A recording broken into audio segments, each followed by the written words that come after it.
He was the police dog everyone feared. Snarling, uncontrollable, a danger to anyone who tried to help. No one could control the fierce canine everyone called untrainable. Trainers, officers, even experts failed to calm his rage. But when a blind boy stepped into his cage and whispered just one word, the entire room froze. In that instant, the dog's rage vanished and something unbelievable took its place. They called him Titan. At first glance, he was everything a canine unit could hope for. Muscular, intelligent, fast as a bullet. But behind his piercing amber eyes burned something no one could reach. After the explosion that killed his handler during a raid, Titan had never been the same. Trainers tried everything to calm him. They spoke to him in gentle voices, offered treats, brought in familiar toys. From the precinct, nothing worked. The moment someone stepped too close, Titan erupted in snarling fury. He lunged at kennel doors and shredded anything within reach. It was as if the grief and confusion had become a storm he couldn't escape. Some officers still believed he could be saved, but most had given up hope. Uncontrollable, the reports read. A liability. Behind closed doors, there were talks of retiring him permanently, even if it meant the unthinkable. But every morning, Titan still sat at attention. When the squad entered the training room, his body quivered with anticipation, as if some tiny part of him was still searching for the man who had once called him partner. No one dared get too close. No one, it seemed, could convince Titan to trust again. And as weeks turned into months, the dog that once inspired awe became little more than a heartbreaking reminder of all that had been lost. Inside the precinct conference room, the mood was somber.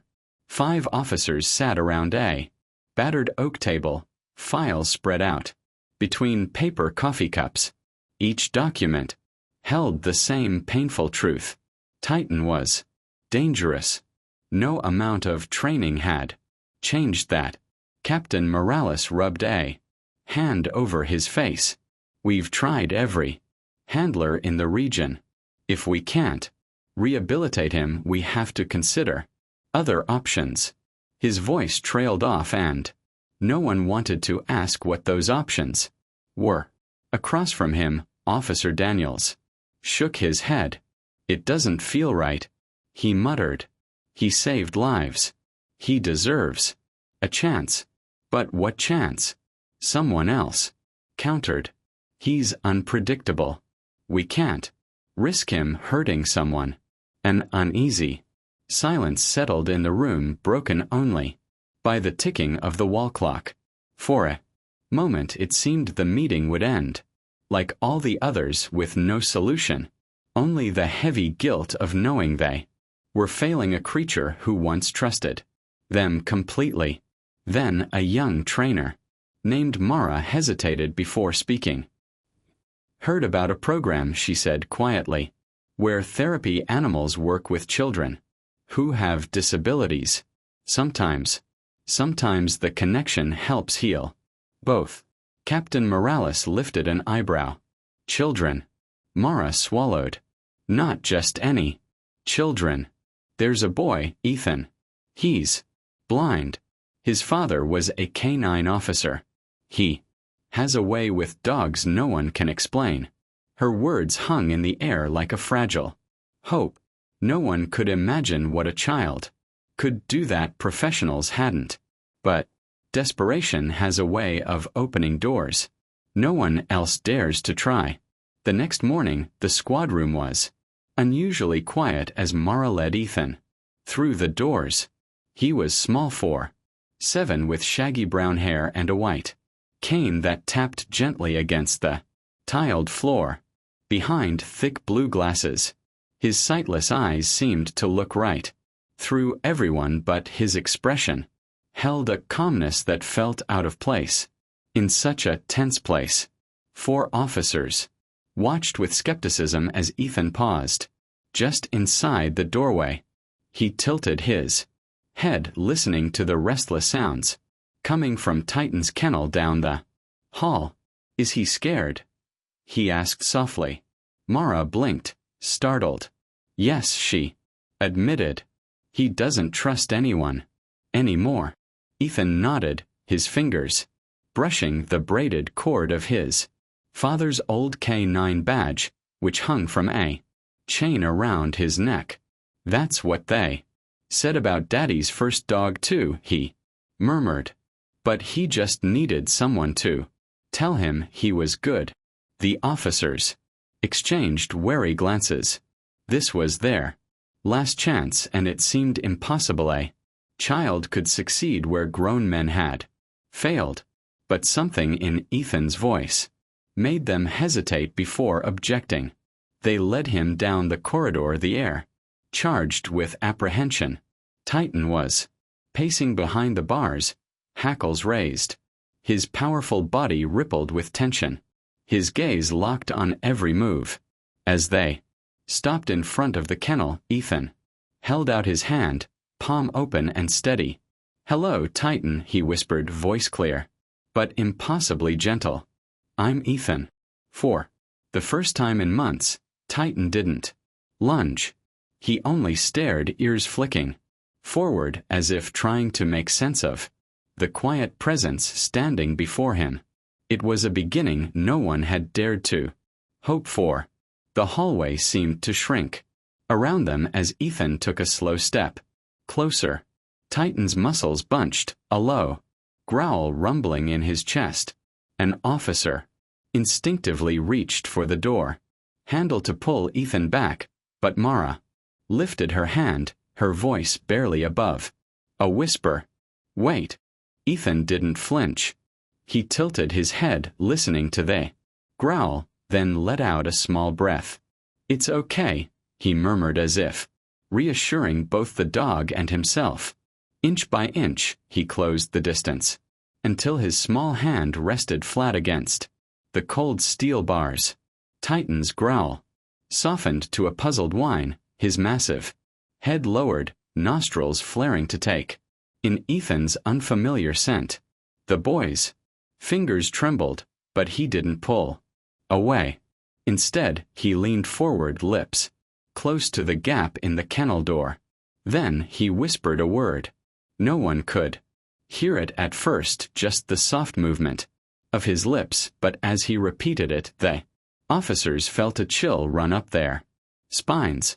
It was the same command Ethan's father had used to calm Titan during training. The one word that meant safety, trust, home. "Steady, Ethan," breathed, voice catching on emotion. "Steady, Titan, you're a good boy." The dog went utterly still. For a heartbeat, the only sound was the hum of the overhead lights. Then Titan let out a low, shuddering sigh and sank to the floor, pressing his massive body against the bars. His tail thumped weakly, unsure but hopeful. Ethan's blind eyes filled with tears.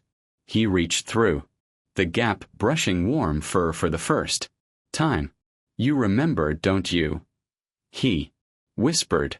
Around them, grown men who had faced every kind of danger stood, frozen, unable to speak. For a long moment, no one dared breathe. Titan's sides heaved as if he were fighting some invisible battle within himself. Then, with a sound closer to a whimper than a growl, he nudged his nose into Ethan's open palm. Ethan smiled through the tears streaming down his cheeks. "That's it," he whispered. "You're not alone anymore." Mara's hand flew to her mouth. As she watched Titan's eyes soften, they fury and fear melting away like snow under the sun. Slowly the dog rolled onto his side, exposing his throat. Gesture of trust so profound it felt sacred to witness. One officer muttered, "I don't believe it."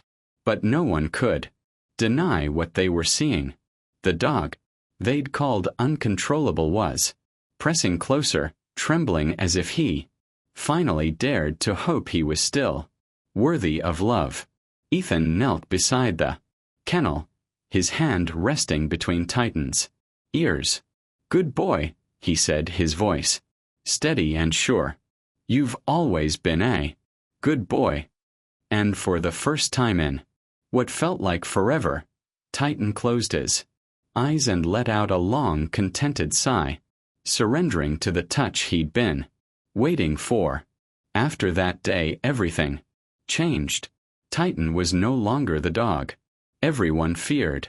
Each morning, Ethan returned to sit by his kennel reading aloud from a Braille storybook while Titan listened with his head resting against the bars.